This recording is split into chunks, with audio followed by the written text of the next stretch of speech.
네, 미국의 1분기 GDP가 시장 예상치를 밑돌면서 글로벌 증시 전체적으로 부담이 됐습니다. 하지만 연준에서는 일시적인 부담일 것이다라는 다소 좀 우려가 없는 목소리를 내놓고 있는데요. 정말 우려를 안 해도 되는 걸까요? 그러니까요. 연준은 계속해서 긍정적인 이야기들을 하고 있습니다. 네. 앞으로 경기가 더욱더 나아질 것이다. 고용 상황도 나아질 것이다. 라면서 일단 올해 금리 인상을 할 것이다라는 코멘트를 좀 남긴 것으로 시장에서는 해석이 되고 있는데요. 네. 이러한 FOMC의 태도 어떻게 좀 저희가 해석하면 좋을지 MTN의 김종우 연구위원 모시고 이야기 나눠보도록 하겠습니다.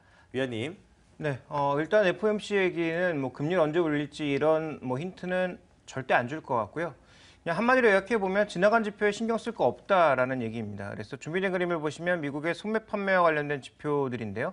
최근에 전반적으로 부진하죠. 어제 나왔던 지표였는데 부진한 흐름이 이어지고 있습니다. 그래서 미국의 그나마 믿을 수 있는 게 소비인데 소비 관련 지표들이 안 좋아지고 있음에도 불구하고 이거 별거 아니야. 2분기 좋아질 거야 라고 보고 있는 것 같고요.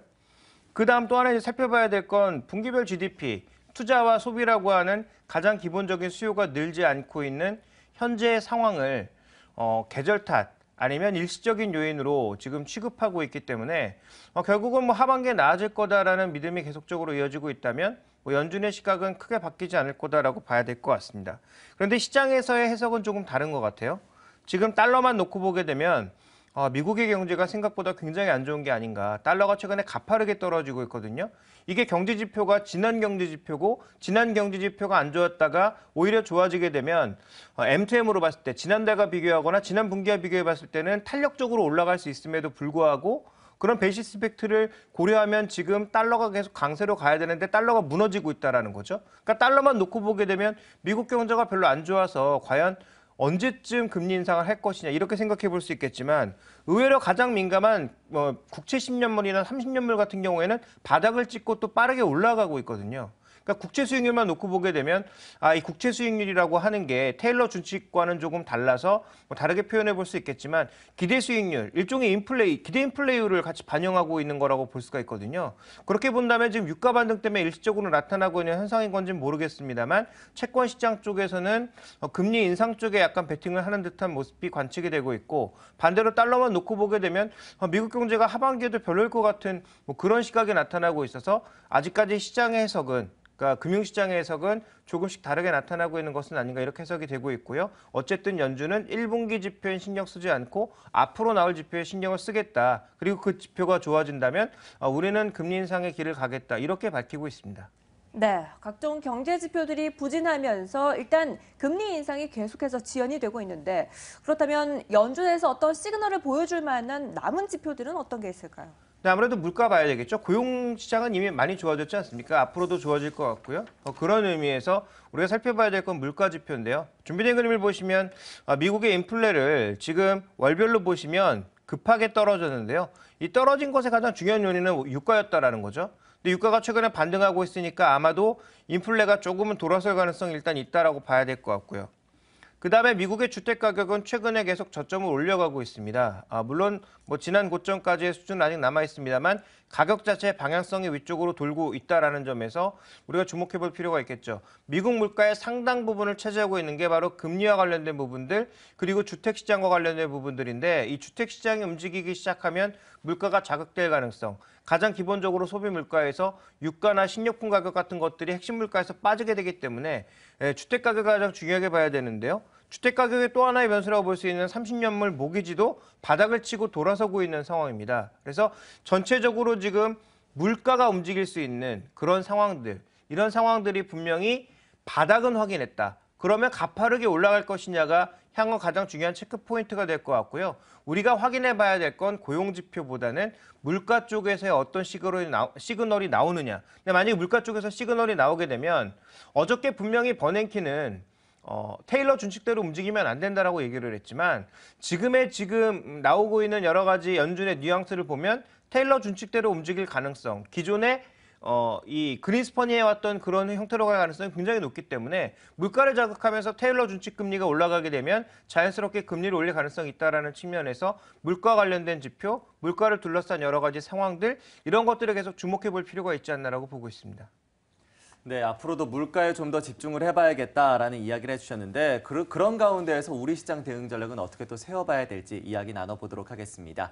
일단 수급부터 보도록 하죠. 이틀 연속으로 외국인들이 우리 시장 매도를 보여주고 있습니다. 그런데 이 같은 흐름이 이 중국 A지수의 MSCI 지수 편입을 앞두고 나타난 흐름이다라는 분석도 있는데요. 이 같은 분석에 대해서는 어떻게 평가하십니까? 근데 분명히 가능성이 있는 얘기죠. 우리 시장이 지금 이머징 마켓에서 중국과 거의 비슷한 수준을 보여주고 있지만 최근에 중국이 폭등을 하지 않았습니까? 그래서 이 부분을 고려해 보면 결국 중국 폭등에 따른 그런 효과를 충분히 우리가 시장에 적용시켜 봤을 때 A 지수가 만약에 편입되게 되면 게임이 달라지는 거죠. 게임 체인저가 될 수 있다는 것을 주목해 볼 필요가 있을 것 같습니다. 왜냐하면 우리가 지금 원래 선진국의 대만과 함께 편입된다는 얘기가 있었는데 그쪽에서 완전히 지워졌거든요. 그러니까 우리는 이제 선진국으로 갈 수 있는 그런 흐름으로 가려면 좀 더 시간이 필요하고 다시 한번 그 대상 국가에 편입이 돼야 되기 때문에 기다려야 되는 상황인데 그러면 우리는 어차피 이머징에 계속 남아 있어야 되는데 이머징 내에서 중국의 시가총액이 최근에 급속도로 늘고 있으니까 그중에서 더 빠른 속도로 올라가고 있는 A 지수가 편입되게 된다면 얘기가 달라질 수 있는데요. 준비된 그림을 좀 보시죠. 준비된 그림을 보시면 지금 MSCI 차이나, 이 MSCI 차이나는 H 지수라든지 아니면 B 시장, 달러로 거래되고 있는 B 시장, 외국인들이 참여할 수 있는 시장만 지금 추정한 건데요. 이 추정한 금액의 전체적인 시가총액 수준은 한국과 거의 비슷한 수준입니다. 근데 최근에 A 지수가 급등하고 있기 때문에 MSCI A 인터내셔널을 만약에 편입했을 경우에는 규모가 거의 2배 수준이라는 거죠. 자, 그러면 6월 달에 만약에 MSCI에서 중국 지수를, 상하이 A 지수를 만약에 MSCI 이머징 시장 내로 편입한다. 그렇게 되면 지금 현재 구간에서는 중국이 23%, 우리가 15% 정도를 차지하고 있는데요. A주를 5%만 편입해도 중국은 24.8%가 되고 우리는 14.7%로 줄어들게 되고요.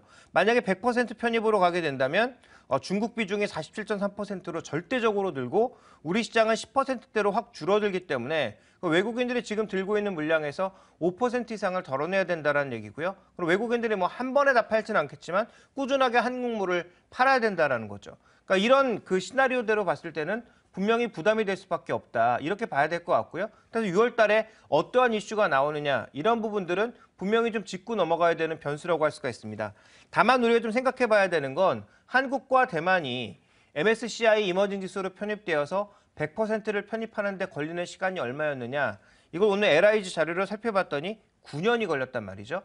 그러니까 지금 만약에 6월 달에 MSCI에서 중국 지수, 상하이 지수를 100% 편입하겠다고 해도 우리나 대만을 편입하는데 9년이 걸렸으니까 중국도 9년 걸리지 않겠느냐. 이건 난센스죠.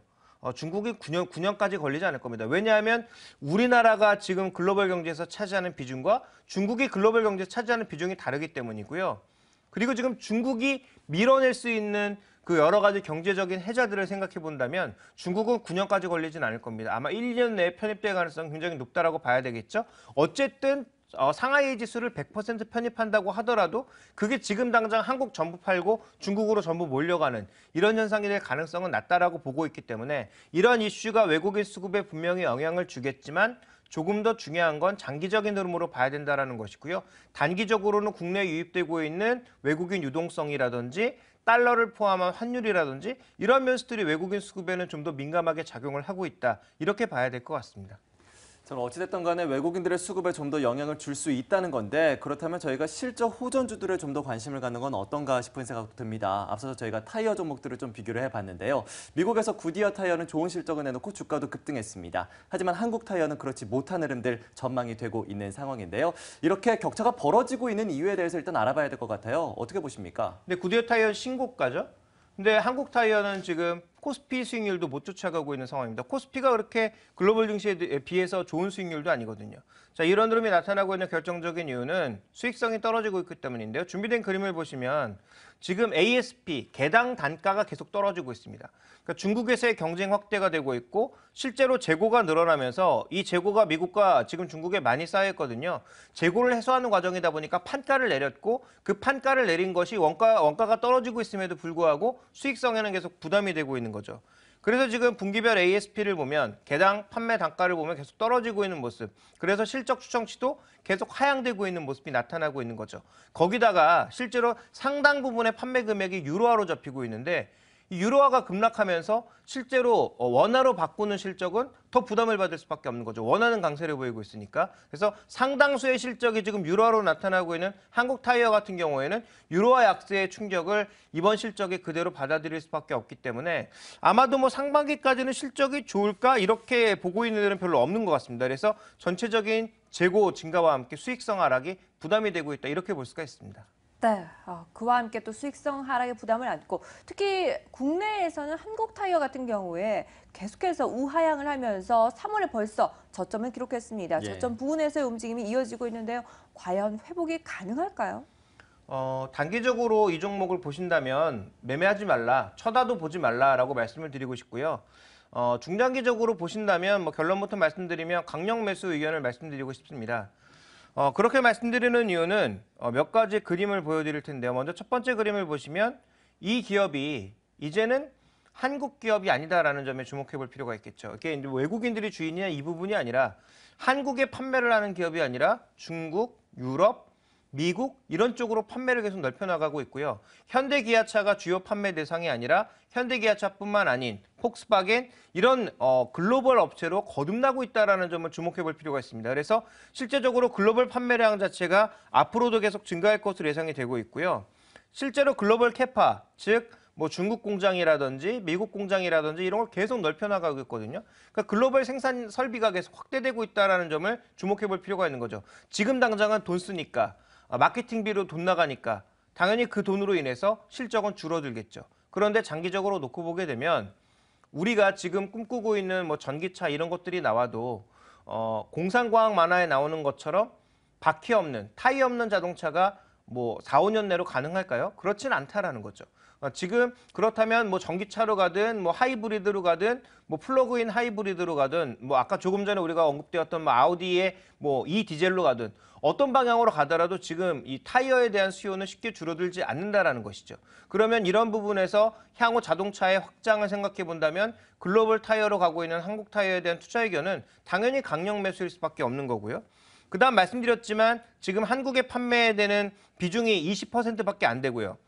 그 다음에 또 이쪽에 보시면 메이커별로 봤을 때도 폭스바겐의 비중이라든지 또 미국 메이커의 비중이 절대적으로 올라가면서 현대차의 비중이 많이 줄어들고 있다는 점을 우리가 좀 주목을 해볼 필요가 있을 것 같습니다. 그래서 이런 부분들을 놓고 봤을 때 저는 일단은 장기적으로는 강력 매수의 의견을 드리고 싶고요. 또 하나 강력 매수를 말씀드리는 건 한국타이어 월드와이드와 한국타이어로 분리된 이후에 사상 최저의 밸류에이션을 보여주고 있습니다. 이 밸류에이션 물론 더 낮아질 수 있습니다. 2분기 실적까지 부진하다면 추가적인 주가 하락도 나타날 수 있는 거죠. 그런데 2분기를 기점으로 만약에 턴어라운드를 보이고 말씀드렸다시피 글로벌 확장에 따른 효과와 자회사 편입, 무엇보다도 한라비스테온 공조라고 하는 자회사 편입이 되면서 배당과 이 지분법 이익이 한 1,000억 정도가 잡힐 것으로 예상이 되고 있는데요. 그러면 전체 영업이익이 한 10% 이상이 플러스가 되는 거거든요. 이런 효과를 종합적으로 모두 다 고려를 해야 된다는 거죠. 그러니까 지금 당장 올라갈 종목 아니고 지금 당장 큰 수익을 낼 수 없는 종목이지만 큰 그림을 본다면 이 종목에 대해서는 한국의 컨티넨탈이 될 가능성이 있다라는 증권사의 보고서 내용을 우리가 보지 않더라도 장기적인 관점에서 강력 매수 의견을 가져갈 수 있는 종목이다. 그래서 장기 관점에서 보신다면 지금 주가 대비해서 50% 이상의 목표 수익률을 두고 투자가 가능하지 않을까라고 보고 있습니다. 네, 한국타이어에 대해서 하반기 회복을 노리고 일단 조정식 강력 매수 의견을 내비쳐 주셨습니다. 일단 뭐 우리 증시, 그러니까 뉴욕 증시와 유럽 증시 모두 다 밀려났기 때문에 오늘 우리 증시에 대한 종목별 전략이 상당히 중요할 것으로 생각이 되는데요. 종목에 대한 좀 더 탄탄한 전략 세워보도록 하죠. 네, 어떤 종목을 사야 할지 팔아야 할지 고민되시는 분들 많으실 겁니다. 그 고민을 먼저 미리 들어드리도록 하겠습니다. 상승주 바이앤셀 함께 하시죠.